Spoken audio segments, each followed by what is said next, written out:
Hello students, देखिए exercise 3.1 का question number third का थर्ड क्या कह रहा है। ऑन कंपेयरिंग a1/a2 b1/b2 और c1/c2 का आपको कंपैरिजन करना है और आपको बताना है कि जो इक्वेशंस है वो कंसिस्टेंट है या इनकंसिस्टेंट है।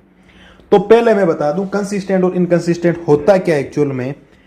कंसिस्टेंट ध्यान रखना कि अगर आपके a1/a2 इक्वल में है b1/b2 और इक्वल में है c1/c2 तब भी कंसिस्टेंट है, या ये अगर नॉट इक्वल है ना तो भी आपका कंसिस्टेंट है। तो इनकंसिस्टेंट में कौन बचा? इनकंसिस्टेंट में बच गया a1/a2 इक्वल में होता है b1/b2, नॉट इक्वल में हो जाएगा c1/c2।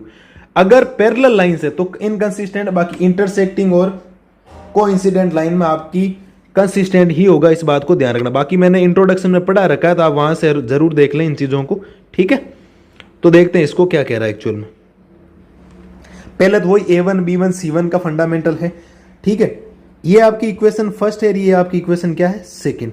इस बार इधर नहीं, आप एक भी बात वो इक्वल में है तो भी आपका c1 कहलाएगा, c2 कहलाएगा, ठीक है। तो अगर आपको a1 चाहिए तो a1 है 3, a1 यही तो होता है, और b1 चाहिए तो है 2 और c1 है आपके पास 5, ठीक है।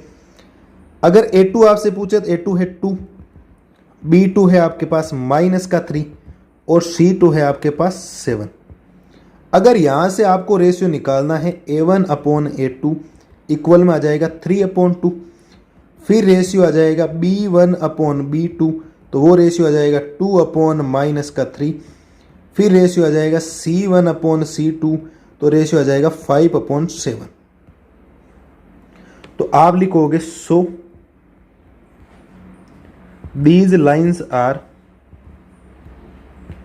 lines are inconsistent.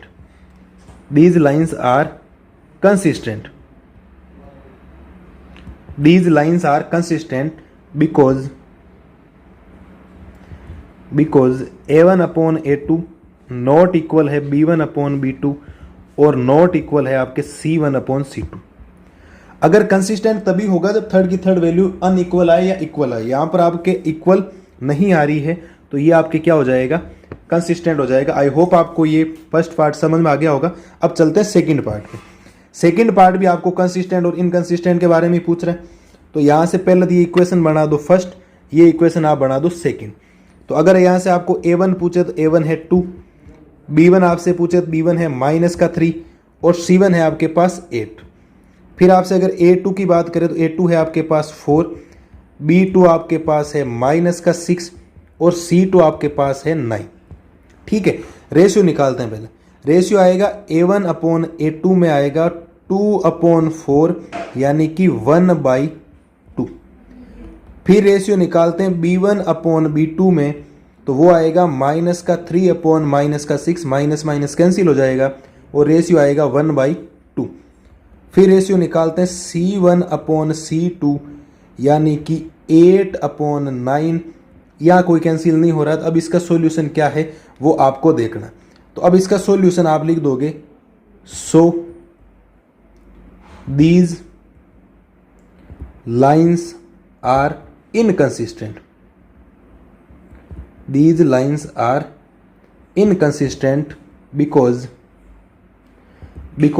a1/a2 equal में है b1/b2 लेकिन नॉट इक्वल है c1/c2। यहां पर टू वैल्यूज क्या है आपकी? सेम है। a1/a2 और b1/b2 सेम है तो ये लाइंस कौन सी हो जाएगी आपके? इनका जो सॉल्यूशन होगा वो हो जाएगा इनकंसिस्टेंट। ये हमने कंसिस्टेंट और इनकंसिस्टेंट के बारे में क्वेश्चन नंबर थर्ड के 2 पार्ट को हमने कंप्लीट कर लिया। जल्दी ही हम थर्ड, सेकंड, थर्ड, फोर्थ और फिफ्थ पार्ट को कंप्लीट कर लेंगे। Thank you.